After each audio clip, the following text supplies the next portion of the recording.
In the face of the growing horror in the Middle East, we are acting to keep alive the possibility of peace and a two-state solution. That means a safe and secure Israel alongside a viable Palestinian state. At the moment, we have neither. Ordinary people, Israeli and Palestinian, deserve to live in peace, to try to rebuild their lives free from violence and suffering. That's what the British people desperately want to see. Yet, almost 2 years after the barbaric attacks of October the 7th, hostages are still held by the terrorists of Hamas. Recent images show the hostages suffering and emaciated. Hamas even refused to release all the bodies of the dead. I have met British families of the hostages. I see the torture that they endure each and every day, pain that strikes deep in people's hearts across Israel and here in the United Kingdom. The hostages must be released immediately, and we will keep fighting to bring them home. Let's be frank. Hamas is a brutal terror organisation. Our call for a genuine two-state solution is the exact opposite of their hateful vision. So we are clear. This solution is not a reward for Hamas, because it means Hamas can have no future, no role in government, no role in security. We have already proscribed and sanctioned Hamas, and we will go further. I have directed work to sanction other Hamas figures in the coming weeks. Meanwhile, the man-made humanitarian crisis in Gaza reaches new depths. The Israeli government's relentless and increasing bombardment of Gaza, the offensive of recent weeks, the starvation and devastation are utterly intolerable. Tens of thousands have been killed, including thousands as they tried to collect food and water. This death and destruction horrifies all of us. It must end. We have evacuated the first group of sick and injured children to the United Kingdom to be treated by the NHS, and we continue to increase our humanitarian support. But still, nowhere near enough aid is getting through. We call again on the Israeli government to lift the unacceptable restrictions at the border, stop these cruel tactics, and let the aid surge in. With the actions of Hamas, the Israeli government escalating the conflict, and settlement building being accelerated in the West Bank, the hope of a two-state solution is fading. But we cannot let that light go out. That is why we are building consensus with leaders in the region and beyond around our framework for peace. This is a practical plan to bring people together behind a common vision and a series of steps, including the reform of the Palestinian Authority, that takes us from a ceasefire in Gaza to negotiations on a two-state solution. We will keep driving this forward.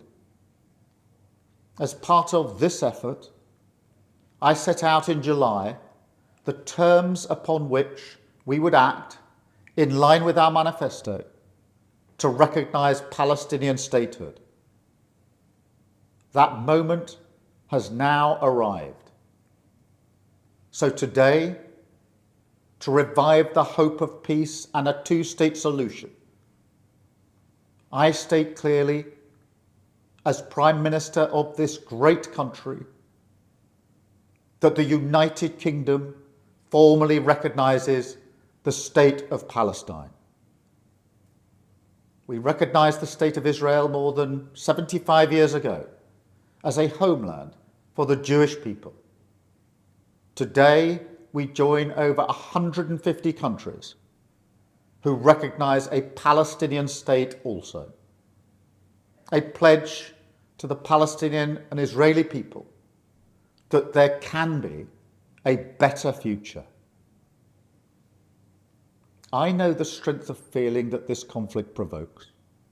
We have seen it on our streets, in our schools, in conversations we've had with friends and family. It has created division. Some have used it to stoke hatred and fear, but that solves nothing.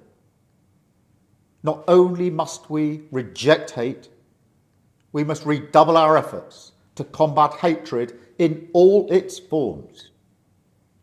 We must channel our efforts, united together in hope, behind the peaceful future that we want to see. The release of the hostages, an end to the violence, an end to the suffering, and a shift back towards a two-state solution as the best hope for peace and security for all sides. Today I'm pleased to be here with Minister Wong to announce that effective today, Sunday the 21st of September 2025, the Commonwealth of Australia recognises the State of Palestine. We have had in Australia a long-term position on a bipartisan basis of two states. One of those states is of course Israel, the other of course is Palestine. And this recognition being announced today in sync with our international partners, the United Kingdom and Canada, means that 3 of the Five Eyes nations are all making this decision today. We recognise the legitimate and long-held aspirations of the people of Palestine of a state of their own. This is the best chance the world has had in decades to disarm and isolate Hamas and deliver self-determination for the people of Palestine.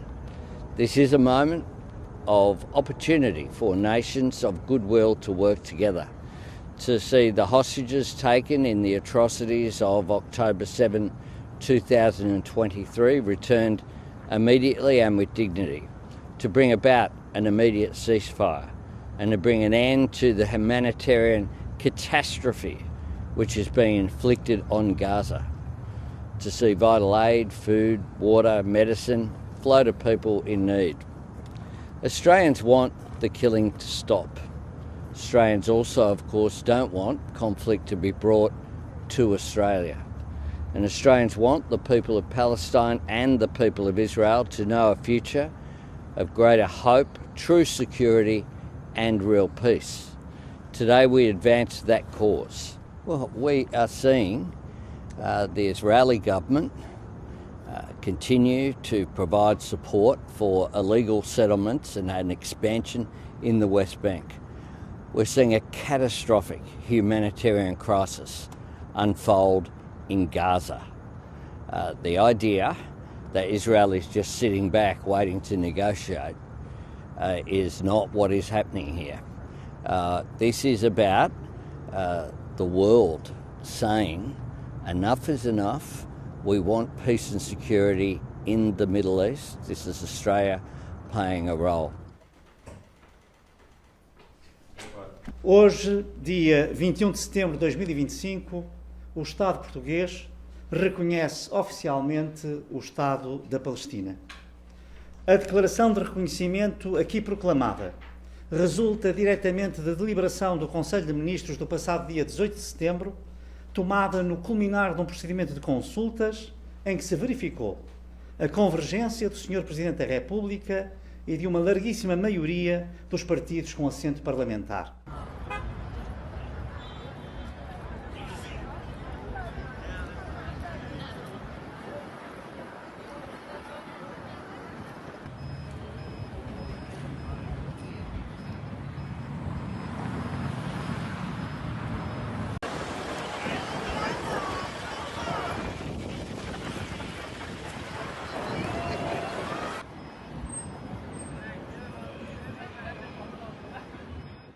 יש לי מסר ברור לאותם מנהיגים שמכירים במדינה פלסטינית לאחר הטבח הנורא ב7 באוקטובר. אתם מעניקים פרס עצום לטרור. ויש לי מסר נוסף עבורכם. זה לא יהיה. לא תקום מדינה פלסטינית ממערב לירדן. במשך שנים אני מנעתי את הקמתה של מדינת טרור זו מול לחצים אדירים, גם מבית וגם מן החוץ. עשינו זאת בנחישות ועשינו זאת בתבונה מדינית. לא כל שכן. הכפלנו את ההתיישבות היהודית ביהודה ושומרון ונמשיך בדרך זו. המענה לניסיון האחרון לכפות עלינו מדינת טרור בלב ארצנו, המענה הזה יינתן לאחר שובי מארצות הברית. תמתינו.